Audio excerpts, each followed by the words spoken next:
Welcome to the Your Family Dog podcast, where we celebrate the special bond between families and their canine companions. Our goal is to help families and dogs grow up together, one episode at a time. Welcome back to the Your Family Dog podcast. Today is part 2 of Emily Breslin's talk with us about the gut microbiome and the importance of it. If you haven't listened to part 1, please go back and listen to that first so that you're not lost listening to part 2. Now, on with the show. So, are we learning new things about the gut microbiome every day? I think that there is definitely going to be continued investigation and interpretation of what is happening with dogs. And I think that this is definitely one of those areas that is finally starting to get some attention from research in the nutrition field because we've spent all this time, working with our dogs, training our dogs, expecting our dogs to live inside of our ecosystems, but we're not worried about their individual ecosystems. We feed them what's convenient. We feed them. We feed them out of ease and comfort for us, but not necessarily. There wasn't a whole lot of research ever done. Like nobody ever really looked into, is this actually good for the dog? Well, and I Because think that that's one of the things when I was chatting with Dr. Ryan Yamka, who is a veterinary nutritionist, who I do trust. He was saying, like, there's never really been a study of what dogs should eat. yeah. So everything we've learned through trial and error and creating problems. Mhm. So one of the things he shared with me is that any change I make, the first thing that will change is coat texture, Mhm. and that Yes. it's super fast. Like within a day or two, you'll start to feel a difference in coat. And not only is it super fast, it is so noticeable. Like, you will not realize just day to day feeding your dog whatever it is that you're currently feeding them, how not soft their fur is until you start making these minor little changes, and now all of a sudden you have this, like, velvet soft hair that's usually just on dogs' ears all over their body. Like, it's incredible, the difference. I was stunned when it started happening to both of my dogs because it was just Fitz had never really had, like, soft fur. Even his ears were not soft, and now it's just like, "Oh my gosh, buddy, like, you, I it's more he's even more enjoyable to pet because they're so much softer." So it was I couldn't believe it. I was honestly shocked. The other thing that really shocked me was the waste. Like, the amount of poop that comes out of a dog that's eating processed food versus less processed food went from, like, this much to this much. And that was huge. So we're, like, talking, a handful or 2 handfuls to, like, half a handful. It was insane. And it's easier to clean up, it smells less, all these things because Well, and it breaks down in the bioavailability. rain. Yes, that too, which is so nice. So nice. But And I it's did because notice the that difference. So Emily Yeah. knows my elderly dog broke with pancreatitis a couple of weeks ago. It's the first time to my knowledge she's ever had it. I've never had a dog with pancreatitis before. I would like to avoid that in the future. Because he was in agony. Like he felt awful. And so we're slowly kind of getting him back on track and switched him to a frozen raw because that was low enough fat that it met the requirements my vet gave us and didn't have all the junk that I already know I don't want my dog to eat. I'm not going to suddenly start feeding junky food just because the fat number is lower. Like that seems like a bad trade. So he's on a frozen raw, which is not my preference. I really like freeze dried. I just think it's safer. That's my opinion for what it's worth. And his poops aren't any smaller. Like we feed a pretty high quality kibble. His poops aren't really tremendously smaller, but what I did notice is it poured rain yesterday. My other dogs, their poop was still relatively clean upable. His like disappeared. Mhm. which was Well really a big surprise. well, and I mean, to your point, right, it's not about good or bad. It's about how much real living food we can safely add to support that gut, right? So if you're still feeding kibble, I mean, that's what I specialize in, is creating individualized diets for each dog. So if you come to me with 3 different dogs, they might not all have the same diet, because maybe one is fine with this kind of kibble and maybe one needs to go fully raw, and maybe somewhere is, somewhere in between there. But if we can do small things to change the outcome, like, why not do them? Like, there's so many simple things that you can do that add that benefit without you having to switch fully over to raw. You can get freeze dried ingredients. You can get some raw ingredients. You can get Some cooked fresh. greens, Yeah, some I mean, yeah, it's so pre-COVID, I was adding all sorts of amazing stuff to my dog's food because Ryan and I were talking a lot, and he's like, "You can add this and you can add that." And so I was blanching vegetables and adding some fruits and adding some kefir, and I was posting photos of my dog food bowls, right? I had venison, like, it was amazing. Um, I had a lot of time and I had the money, right? Like, eggs weren't astronomically expensive and the cost of everything hadn't gone through the roof yet. And then COVID hit and I couldn't get any of those supplies because you just couldn't get them. Like the grocery Mhm, store didn't have them. So that's when I started adding freeze dried raw.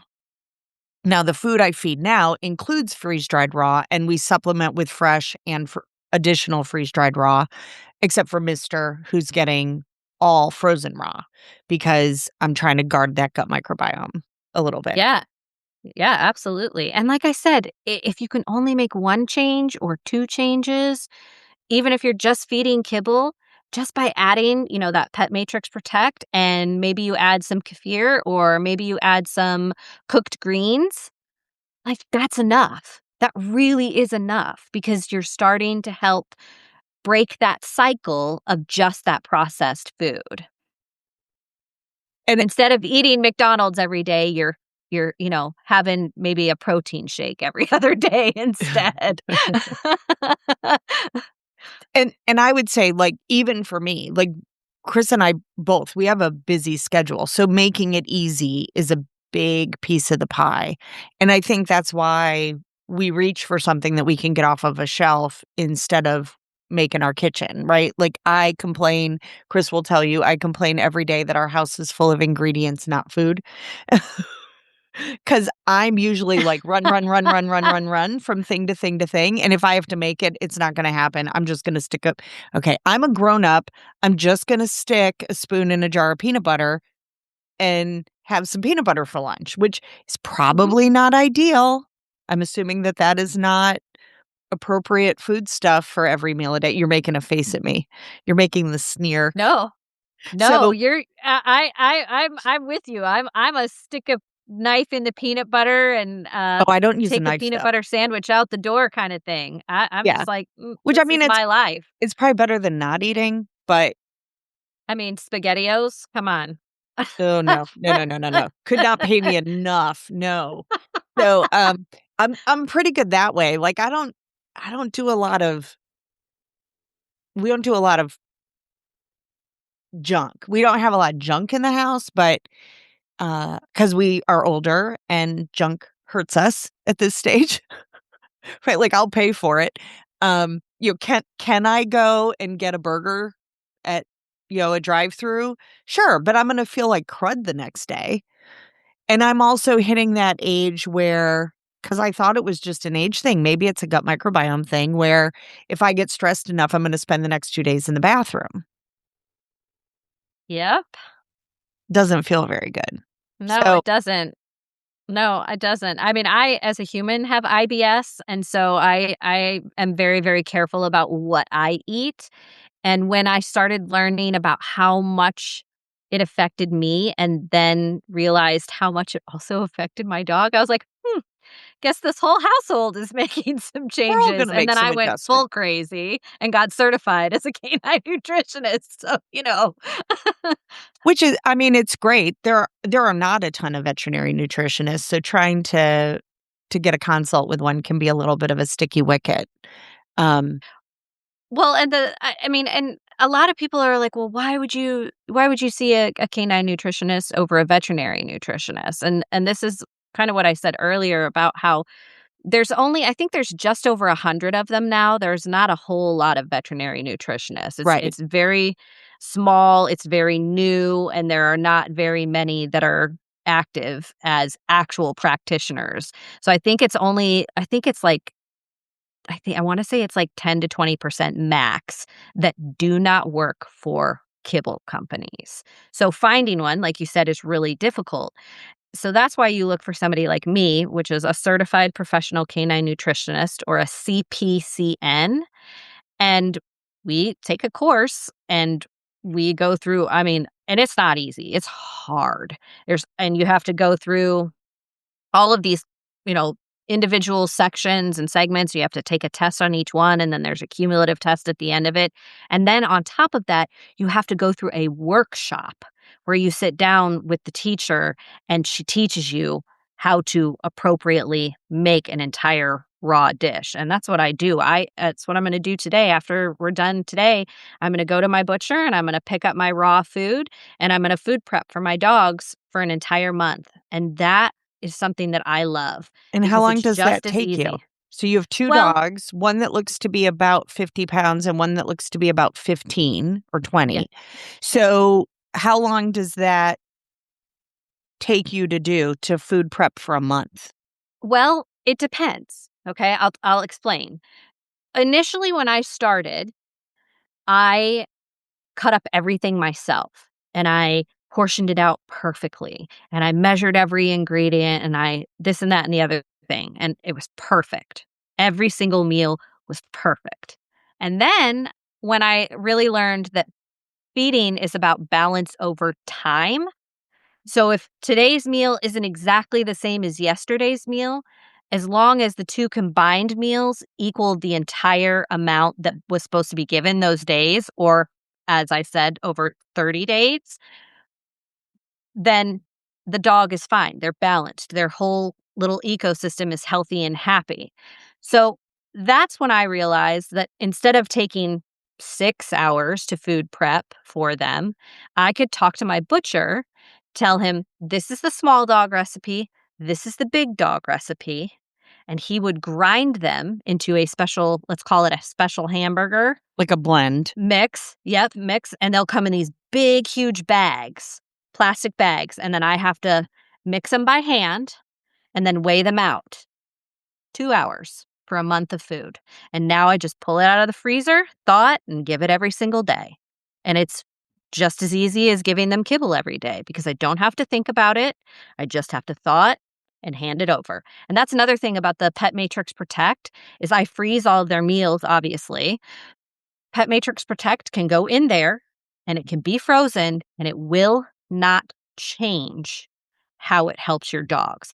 Other supplements, it could potentially ruin them and affect them, but not Pet Matrix. I actually recently posted a real collaboration with them on Instagram, and the CEO, one of the CEOs of the company, the co-CEOs, it's a brother and sister team, and he emailed me and said, loved the video. Did you know? I know that you said it in your video that freezing it is not going to affect it. He's like, but did you know that other brands, it will completely ruin the effectiveness of it? He said, that's, one of the things that makes us different. And I love that because again, it goes into that ease, right? I don't have to thaw it and then add it and whatever. I can just throw it all in the bowl and then hand it off later.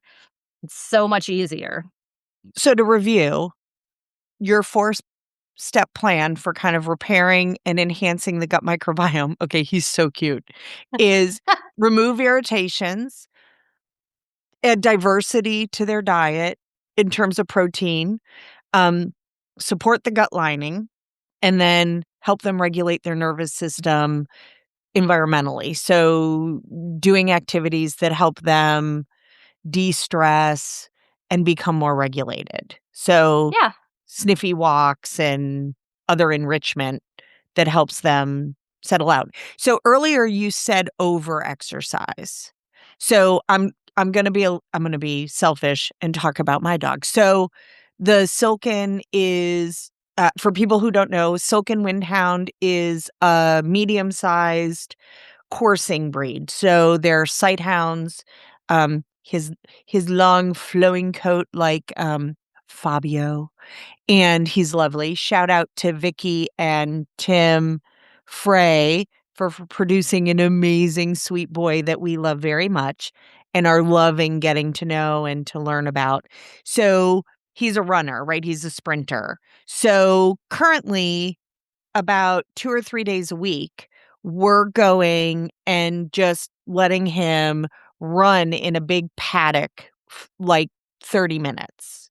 Like, and I'm not forcing him, obviously. He gets to do what he wants. Is that over exercise?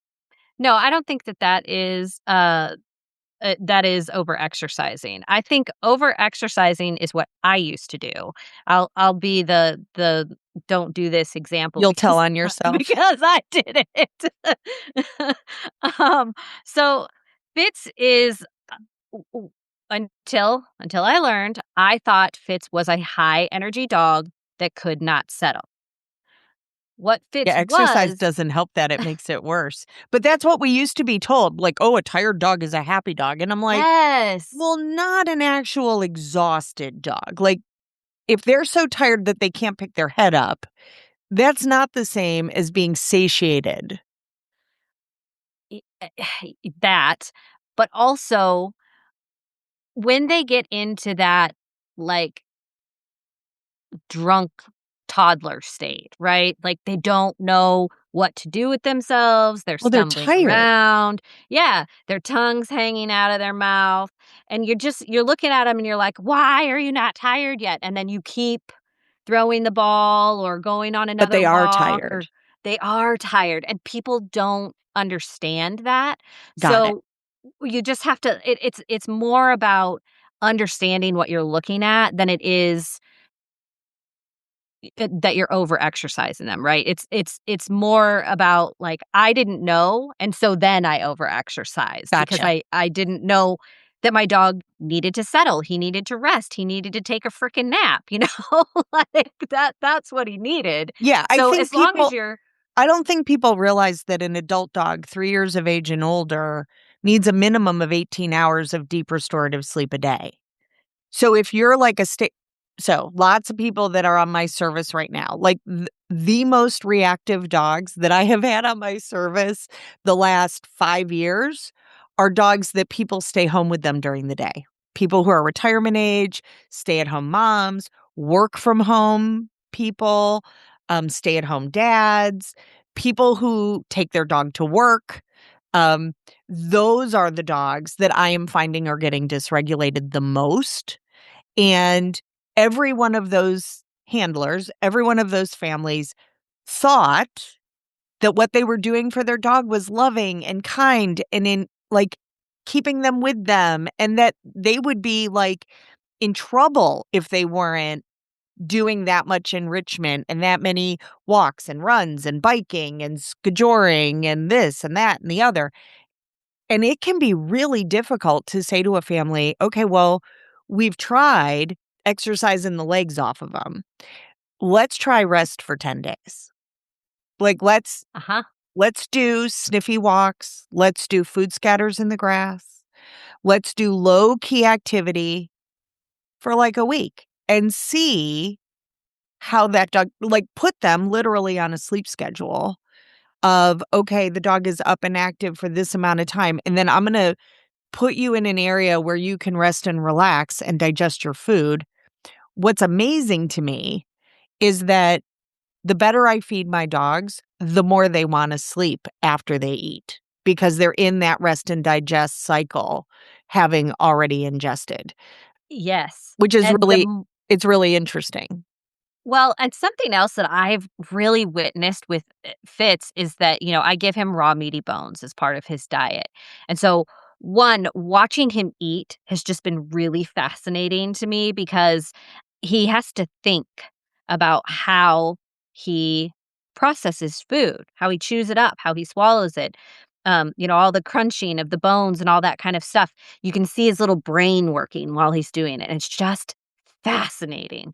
But because he has to think about it while he's chewing, we have enrichment and we have mental stimulation going on at the same time.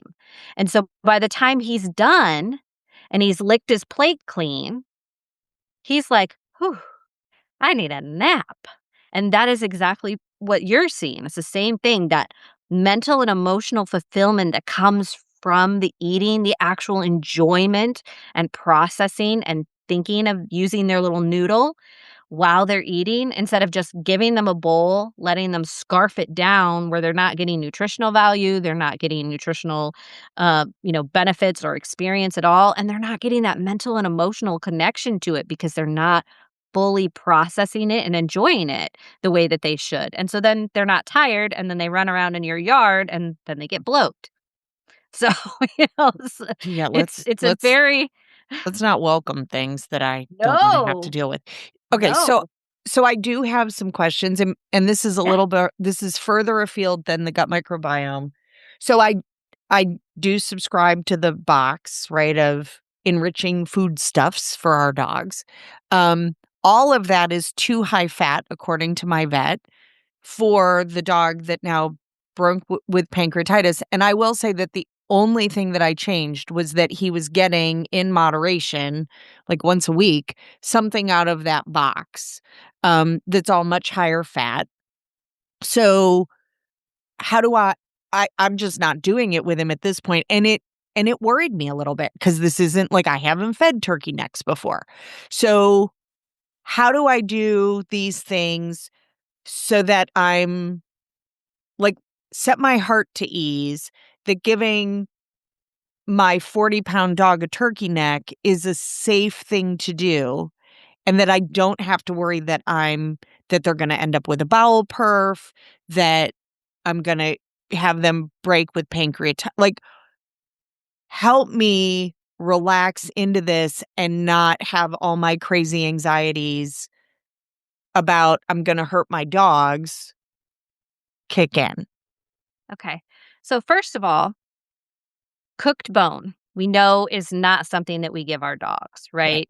right? We don't give our dogs cooked bones because they splinter, they cause perforations, they don't break down the way that they should because we've taken part of what is natural about it and we've altered it. So, dehydrated, freeze-dried, raw. Your dog's body is physically designed to be able to crunch, chew, and process those items. Their throats, think of like a pelican. You know how when a pelican eats a fish and then it like throat like expands and then you can see the whole thing go down? Right, or like when Dogs, we feed a snake at the store. yes, yes. Dogs' throats have that ability to expand to allow those things to go down. But dogs are not dumb, right? They're going to chew it up until they can swallow it. As I mentioned before about Fitz chewing the raw meaty bones. So, like the chicken feet, right? He gets these chicken feet, he chews them up, I can hear him, and then I see him, break it into bits or break it down enough so that it's flat so that he can swallow it.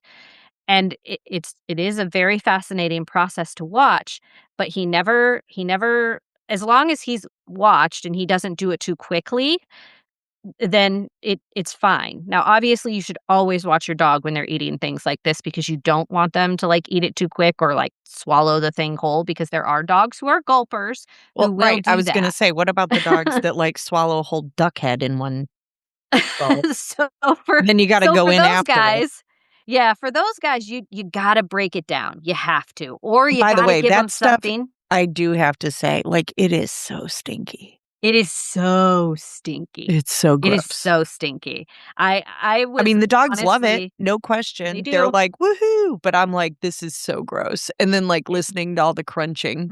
So I'm, like, trying to moderate, like, watching them. So it's why I stopped doing it, 'cause I'm like, Uh-huh. "Okay, this is freaking me out." Like, I'm afraid my dog like, I'm never gonna throw my dog a chicken back. Like, that's not gonna happen. Like, I'm just not gonna take that risk. And I know lots of people do, and it's fine and whatever. I'm not gonna take that risk. I'm just not. I know Well, me. it's not for everybody, right? Like, that's why you gotta feed the dog in front of you and feed to your own convenience. Raw works for me, but it might not work for you. And again, like I said, this little guy here, Toby, he doesn't have any teeth. So all of his raw meaty bone and everything Is all is ground. in that special hamburger, right? So I Right. don't have to worry about that with him. And if you don't like the crunching and stuff, grind it up and let them have it that way because it's still going to go into their stomach. They're still going to get the benefits from it because their body can process that. They have stuff in their body that we don't have. Well, They right, like, have don't they have, like, 3 or 4 kinds of salmonella in their gut at all times? they have enzymes in their mouths that kill salmonella. Okay. So I guess I misunderstood that. they might have I would have to, like, get my whole chart out to give you a more 100%. Yeah, I don't wanna answer that without my facts in front of me, but I know that they do have different enzymes in their body that sterilize and kill things, which is why they can eat the raw meats because it doesn't affect their body the same way because their body actually needs those parts of the meat. So can they still get salmonella poisoning? Yes. Can they still get fish poisoning? Yes. Can they, the salmon poisoning? That's why you should always freeze salmon before you give it to your dogs because they can get salmon poisoning. There's all kinds of things that can happen that are different. But dogs were dogs, wild dogs, feral dogs, street dogs, they all eat what they can find because they scavenge. That's what dogs were meant to do. We have domesticated dogs and we have taken away parts of who they are by saying, here's your kibble, because Okay, it's not. so if I give my dog a turkey neck for the first time, Mhm. what do I mean, first I'm gonna leave him alone because 'cause I'm gonna assume that that's really high value stuff. Um, what's a reasonable amount of time for the average 40-pound dog to or 45-pound dog to eat a turkey neck, and what do I need to watch for or anything, a duck head or whatever I'm getting that's real food, um, what do I need to watch for? So there's a few things. There, as I said, different types of eaters, right? Like there's a chewer, there's a gulper, and then there's kinda like the picker, right? Like, you're gonna have a dog that falls into one of those 3 categories, or you're gonna have the dog that's like, "Nah, I'm not into this," which is very rare, but it does happen. My parents have a dachshund, and he wants nothing to do with the raw food that my dogs eat. He could care less. Yeah, one of my So dogs had to ponder a lamb's ear. yeah. Like, he looked at it, and he looked at me, and he looked at it, and he looked at me, and he sniffed it, and he looked at me, and there was a lot of looking at me, and I was like, "Your Aunt Emily says that you will really enjoy this. Do you wanna at least give it a try?" And he did, Yeah, and now when I grab the bag, he's like, "Woohoo, we're having an ear." So, like, I just wanna know what I need to watch for so that my heart is less troubled. okay. So, again, let's go back to, like, size of dog because that matters. So, for a small dog, let's say 10 to 20 minutes. For a medium sized dog, about fits his size, 50, 60 pounds, 5 to 15 minutes. And for a large dog, a strong chewer, even if they're not a large dog, because I would say Fitz is a medium dog, but he's a strong chewer, 2 to 8 minutes. Okay. You're going to hear that crunch. You're going to watch them chew it. Right, and And their eyes do that weird popping in and out thing. because they're like, "Oh, this is so good," like, but they're thinking about it, Well, right? And so it's one like, of my again, favorite things at class is when I come up with a really high value treat that the dog's never had before and it gives them nystagmus. It's one of my favorite things in the whole world because their eyes go "Bling." So what so nystagmus is when the eyes move, but they're not, coordinated together, so they're, like, going all different directions, and and dogs will do that over of a food that they've never had before that they just think is the nuts, um, it's one of my favorite things because you could just see they, like, come out of their shoes. They're like, "What was that?" It is, I like I said, I love to watch dogs eat. I think it's fascinating. I love to see, like, because you can tell, like, when they really like something, right? So, it's just fun, and then that's when you can make that mental note to be like, "Oh, this is definitely something we need to keep in Yeah, our because rotation." one of So, my I'm gonna dogs tell you what. oh, sorry. No, you're fine. One of my I'm gonna tell dogs you what to watch for. okay, Oh, tell me what to watch for. you Doing it to go. each other. You go. Oh, so what I was gonna talk about is one of my dogs likes fish, but he doesn't necessarily love how it smells. So he makes this face that we call the fishy fish face, and then he eats it. So so like herring treats or sardine treats or whatever that are like dog treats that are like freeze dried, he makes the funniest faces. And then he does his Elvis lip curl as he grabs it and is like, "This is amazing." So he's celebrating it, but he makes this blah face first, which cracks me up because I'm like, "Dude, you love this, but you're making the horrible face at me." Well, I mean, stinky things are stinky, right? And Yeah, most of the time, and maybe that's just his excited. Maybe that's it like, might be his "Oh, excited yeah." face. Poor Jack. All right, so what are the things to watch for? Okay, so when you are looking at a healthy chewer, you're gonna see crunch, pause, reposition, okay? They're going to be moving it around and thinking about it and chewing it from all angles, okay? So you're gonna see the chew, you're gonna see the weight, and then you're gonna see them move it, okay? You also are gonna wanna look for molar chewing, okay? You want it to put in the back of their mouths and see those big chops because that's what's breaking those pieces down, and that's another thing you wanna look for. You wanna make sure those pieces are breaking down. You wanna see a nice, relaxed body position, whether that's laying down or standing up, it doesn't matter, but they should have that loose, nice, chill posture. That tail shouldn't be up and alert, but it shouldn't be down and, like, tucked either, right? It should be midline or just kind of up. Nice, relaxed, slow chewing. And you're gonna obviously not see frantic. Like, you might see those eyes, like, bugging out because 'cause they're excited about it, but you're gonna see an evenly paced, not rushed thing. And if you're seeing rushed, you're too close, okay? Back away. Let your dog have some space. Now, this is gonna support dental cleaning, nervous system regulation, jaw exercise, and enrichment, okay? That's why, like, chicken backs are a really, really good beginner one because they're larger and they take a bit more breaking down, and it gives them time to kind of learn what they're doing. And learning dogs are gonna go a little bit slower. So if it goes longer than that 10 minutes, but they're still working on it and they're happy, let them have it. Just most of they can eat that whole thing. Just give them the time they need to figure out what they're doing and process it. Anytime a dog rushes, that's what you're watching. Those are the things. So the red flags would then be gulping whole pieces down constantly, frantic, fast swallowing, guarding or tension, like, around that body posture and around the food, snarling, lip curls, things like that. Right. Trying to swallow big pieces of it, like those large intact sections instead of chewing it or chewing, like, nibbing at it with their front teeth, and then coughing or repeated gagging. So, like, that big that noise that the dogs make. That's something that you'd wanna watch out for.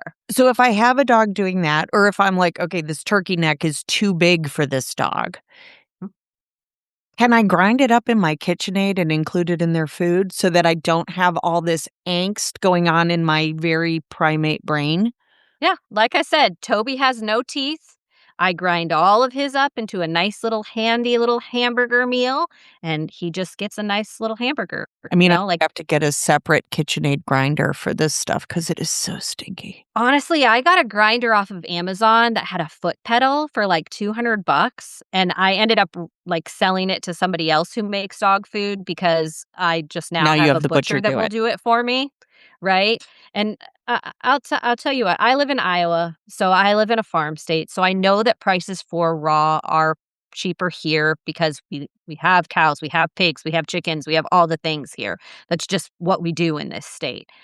But I purchased last month for the entire month 4 weeks of food, and I got the right percentages of fat. Toby gets 10 to 30%, no more, okay? And Fitz gets 40 to 60% fat. But for 4 weeks of food for both of my dogs, it was $185 for the entire month, I and that spend more had than that on everything. kibble. But right? I 'Cause I know. mean, my kibble's 120 a bag before I get my discount. Yeah. And people always say, "Raw is too expensive. Raw is too expensive." Well, if you're buying freeze-dried raw, or you're buying dehydrated raw, or you're buying, you know, slower, lower cooked process kibbles, I was buying a brand of food. I'll say it comes in a yellow bag. Maybe you know what that is, maybe you don't. It's a great brand of food. I liked it, but then I found out that it had some oils in it that I wasn't really thrilled about. And that's when I was going through the whole changeover and we decided to fully switch to raw. And that was $200 a month for one dog. And then when I thought about switching Toby to that, it was still $200 a month for one dog, even though it was a much smaller portion size. So when people tell me raw is expensive, yeah, but so is kibble. And what's more expensive? Feeding your dog something that could potentially cause health issues down the way, or feeding your dog something that's more nutritionally positive for them, that's going to give them benefits like, you know, better mobility, better joint health, better mouth health, uh, gut digestive health. There's a where do you want to spend your money? That's the question I Right. want to And I mean, ask. like, Where? it's also like this podcast is all about busy moms and dads, right? Like, Mhm. we're all slammed. Um, and so part of it is how do we make it easy, right? So the reality is dog feed, because it's not actually food, the dog feed market was created for convenience, Yes. right? The same way that our food ended up being processed for convenience so that we can grab it and eat it. Mhm. Um, drive through and eat it maybe. Ugh. Yeah, Fortunately, I'm really good. Like, I broke that habit a long time ago. So me I too. don't have that problem. And now, like, if I'm on a trip where we have to eat some of that stuff, I'm like, "Oh, this is so gross." I'm the I'm same more way. likely to stop and get a protein shake and Yeah. be like Y and an apple and hope like, "Okay, we're gonna hope yeah, that that's enough if I have nutrition." to stop and get food, I'm gonna stop and get something that I actually wanna eat instead of, feeling disgusting later. I'm the same way. And it's just I don't know, I think it's just one of those things that it's a choice thing, right? And if I could tell you, if you're considering looking at raw, if you're considering looking at any portion of raw, any kind of hybrid, or even gently cooking it, make friends with your butcher. Make friends with your butcher because they will give you scraps, they will give you deals, they will tell you what they can give you a special on, and they will grind up your small dog's food so that you don't have to worry about bones, you don't have to buy extra equipment, and then your dog's getting all the wonderful things that you Well, want to and give again, like, them. safety is a part of it, and the bowel Yes. perf is a risk. Mhm. It is. It's a genuine risk. I understand why veterinarians are worried about it. Um, I do. I totally get it. I also know that a dog chewing on that turkey neck is gonna clean their teeth better than I can. I will tell So, you something you're about just that. talking to someone who is a worried mom No, who, I don't wanna hurt my precious kiddos, like, I love them. So I was a vet tech for 10 years. And I was vehemently against feeding raw for years and years and years because of that. But knowing what I know now and going through the education that I have been through and, in those nutrition groups and all that kind of stuff, it does change your perspective a lot. I went from having a dog who needed a dental 2 years ago when we started this, who needed a dental, to having a dog that has stained teeth, because you can't fix that, Right. to not needing a dental at all. You can't tell me that there's not something to it when it goes from that to nothing. Like, that was another wild realization for me Right. I too. mean, to my knowledge, I have not lost my dog to anything except a genetic cancer as far as cancers go. Mhm. Like ones that they're just baked in, right? Like osteosarcoma, hemangiosarcoma. Those are not things that are triggered by, like, there's nothing I could have done that could have triggered it. And there's nothing I could have done as a owner, handler, caretaker that would have mitigated it. It was going to happen no matter what. Right. Yep. But I haven't lost a dog to any of the cancers that we tend to see that are that appear to be environmental at all, and that's what Yeah. all of my dogs used to die from previously. So, I'm with you on the nutrition, and I'm always trying to screw it up a little bit better.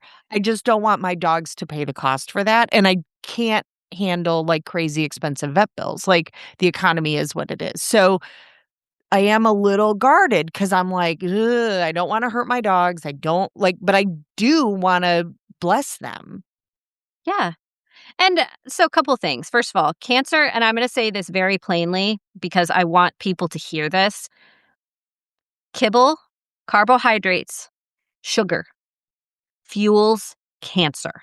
Yes, If you are feeding your dog with cancer kibble, you are feeding the cancer. So just take that as you will. yes, and I Think will about it in your say, little noodle. well, and there are, like, cancer diets for dogs that are online. I had a client whose young dog had lymphoma, um, and I just sent them over, like, a recipe from an online cancer diet, and they made that dog's food, and the vet had given him, like, 6 months, like, basically put him on palliative care, and we still had him 5 years later, and the cancer was gone, and it was Wow. we just didn't feed the cancer. And then also, to your point about like dogs and like wanting to give your dog benefits and feed your dog, but having those worries, the one thing that I will say about this is your dog is a dog, right? Their body is different than yours, and our human emotional fears do not register in dog brain. They've been doing this for thousands and thousands and thousands of years. And despite the fact that people will argue with you, well, they've been eating kibble for X number of years, technically, dogs have only been eating kibble since 1953, which really isn't that long. It's not even 100 years. We do not breed that genetic instinct out of them by feeding them kibble. Right, So that stuff is in their brain. You just have to go at your own pace and do what's comfortable for you. right, like, a lot of border collies have not lived with sheep, and they still know how Mine. to herd. Mine. He hurts me. Still part of the deal. Yes. Well, thank you so much for talking about the gut Yes. microbiome and nutrition. If someone wants to reach out to you and I know you do free, nutrition, what do you call it? I'm sorry, I call them clarity consult. calls. Yep. Yeah, that you have a courtesy one, you have a Mhm. bunch of other resources available on your website. How do people get a hold of you? So the website is thedogwhoaskedformore.com. I'd be happy to share the Clarity Call link with you so you can drop it in the description.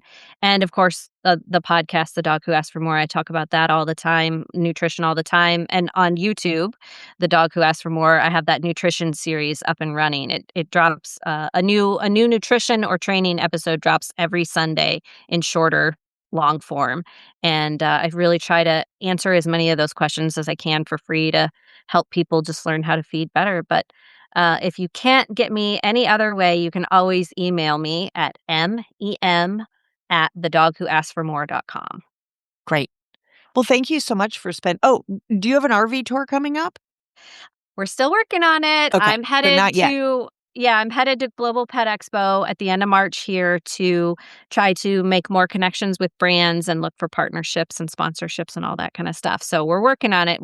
We're about halfway there if everything works out from last year. And so if everything falls together this year, it will hopefully be happening sometime this year. So fingers crossed. That's wonderful. Thank you so much for spending your time with us. I look forward to when you and I talk again. Yes. And I'm jealous that you're going to Global Pet Expo. I've never been.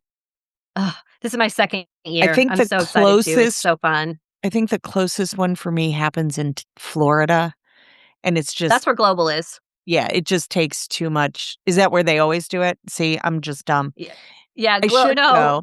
it's I in should go. Orlando every year. It's in Orlando every year, and it's a Wednesday to Friday, and it is overwhelming, but it is really cool to connect with other creators and learn about all the products and the brands and all the new tech. That's my favorite, is to learn all about all the new tech that's out there for dogs. Well, let's make a plan to meet up with you after Global Pet Expo, and you can fill me in on what we missed. Absolutely, I would love to do that.